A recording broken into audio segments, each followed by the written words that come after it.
Olá, povo santo lindo e abençoado de Deus, mais uma aula aqui no canal. Para quem chegou aqui agora, meu nome é Maristela Coura, não é inscrito no canal, então se inscreve, já clica no sininho, porque toda semana sobe aula nova, tá bom? Então, a nossa última aula nós falamos Primeira Reis, do capítulo 1 até o capítulo 3, e nós finalizamos com a sabedoria de Salomão, né? Ele sabendo ele identificar quem era a mãe do menino, que queria matar, que a outra queria vivo. Então a gente vai dar continuidade hoje do 4 ao capítulo 11. Vou resumir aqui para vocês, tá bom? Então, vamos embora para a aula. Então Deus deu muitíssima sabedoria para Salomão, muito entendimento, largura no coração, tanto quanto a areia que está no mar. E toda a nação ficou sabendo da sabedoria de Salomão, que ninguém mais tinha sabedoria como Salomão tinha. Só que naquela época não tinha WhatsApp, não tinha telefone, não tinha nada disso, né? Então eles ficaram sabendo mesmo no boca a boca, e um foi falando pro outro que o rei Salomão era o homem mais sábio do mundo, e as pessoas queriam ir lá saber da sabedoria dele, conversar com ele, ter uma hora ali de café com ele, para poder bater um papo com ele e levar suas mazelas para poder conversar com ele, né? E como eu falei na última aula, o rei Salomão, diferente do pai dele, do rei Davi, ele era mais good vibes, ele não gostava de guerra, não sabia lutar, não era homem de guerra.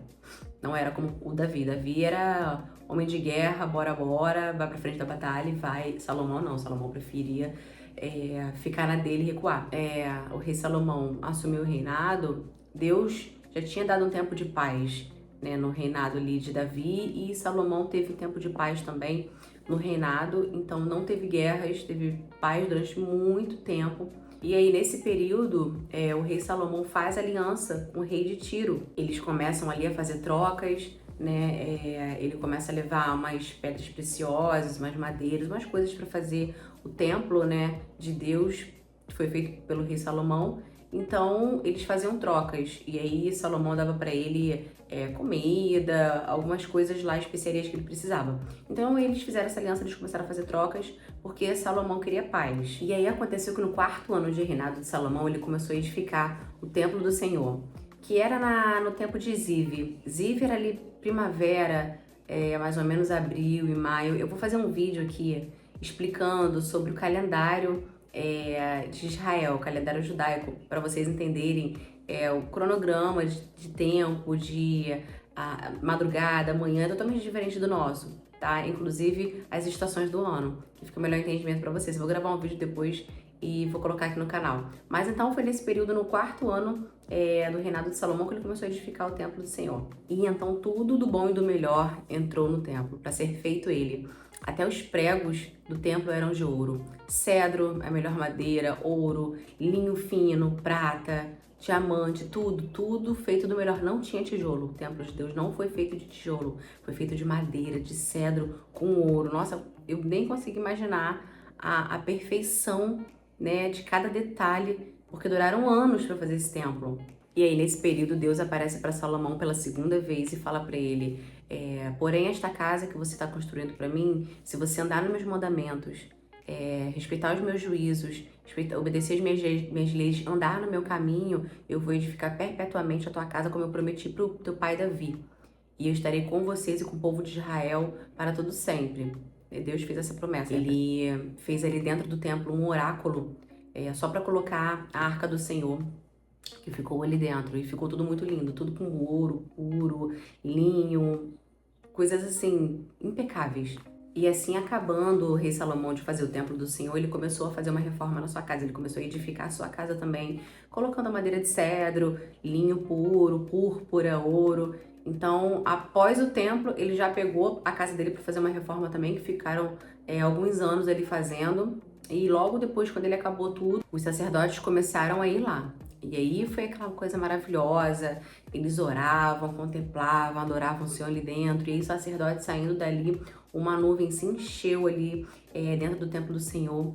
A nuvem do Senhor encheu ali, que os sacerdotes, quando voltaram para ver, não conseguiam nem ficar em pé, todos caíram no chão de tanta glória de Deus ali dentro. E aí Salomão, de frente para o templo, estendeu a mão para o alto e começou a profetizar, começou a orar, começou a falar: Senhor, não há Deus como tu. E aí começou a abençoar Israel, começou a pedir por isso, pedir por aquilo, várias coisas ele começou a pedir e abençoar. Eu vou deixar aqui para vocês, tá no capítulo 8, do 12 em diante. É quando Salomão começa a orar e abençoar e profetizar coisas naquele momento com o Senhor. E o tempo que Salomão levou para fazer o templo do Senhor e reformar a casa dele levaram 20 anos. E após isso, a rainha de Sabá ficou sabendo de tanta sabedoria do rei Salomão e foi ao encontro dele. E ela foi com um grande exército atrás dele, mas ela levou nos camelos muita especiaria, muitos presentes, muitos agrados, muitos ouros, para se encontrar com o rei Salomão. E a rainha de Sabá, chegando lá, se sentou com o rei Salomão e começou a conversar com ele, começou a ver a comida que eles ofereciam, começou a ver como os servos se vestiam, porque na casa do rei Salomão, até os servos se vestiam bem. Todo mundo era muito bem tratado, muito bem cuidado. E ela ficou observando tudo isso, sabe? Ficou olhando os servos, ficou olhando a mesa, o que ele falava, o que ele comia. E ela chegou com o espírito muito perturbado, essa rainha de Sabá, e ela conversando com ele, e ela começou a colocar todas as mazelas dela pra fora, tudo que ela tinha feito, não escondeu nada dele, tudo que afligia ela desde a mocidade dela.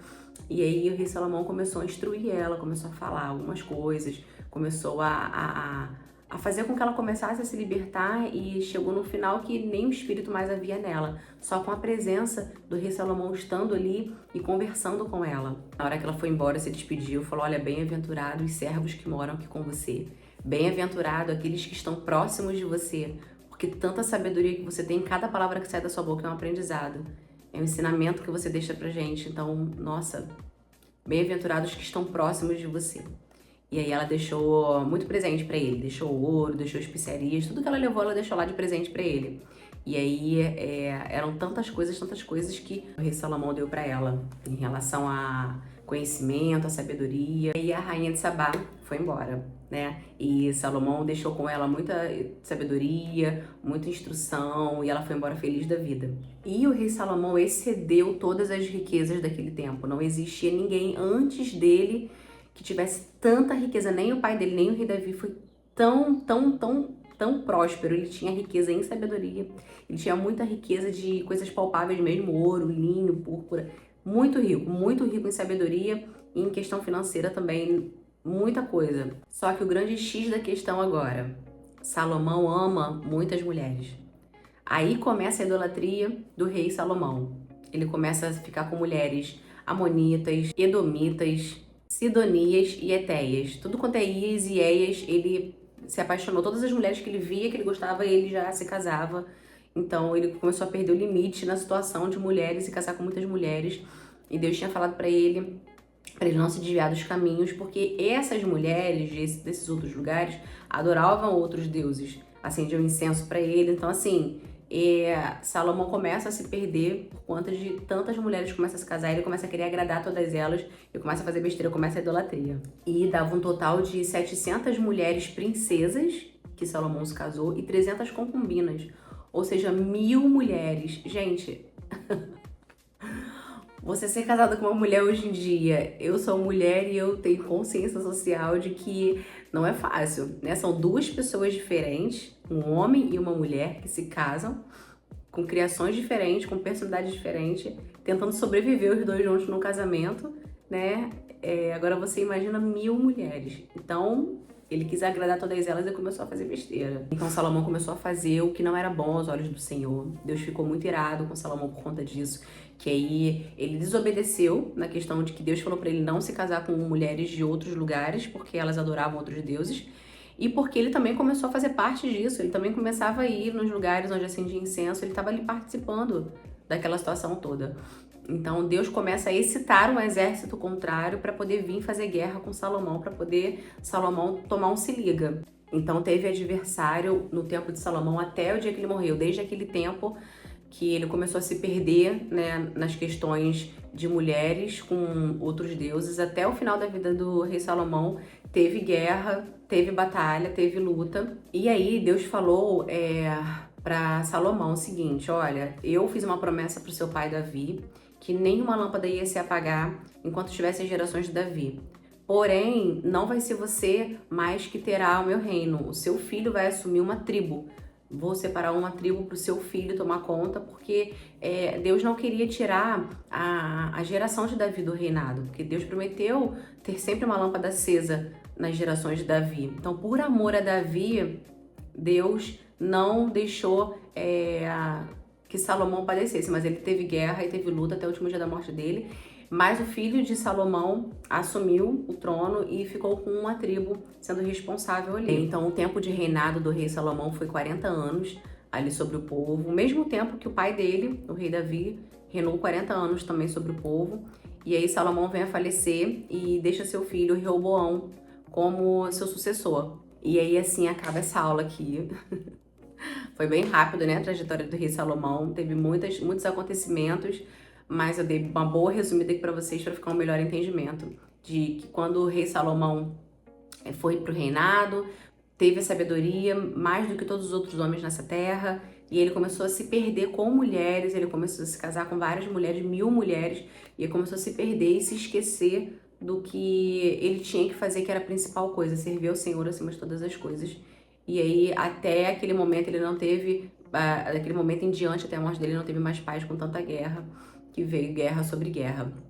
Então, gente, o ensinamento de hoje fica aqui pra vocês, para que assim, não se perder do caminho do Senhor em hipótese nenhuma, tá? Seja com um relacionamento, seja com um trabalho, qualquer coisa, nada pode ser mais do que o Senhor na sua vida.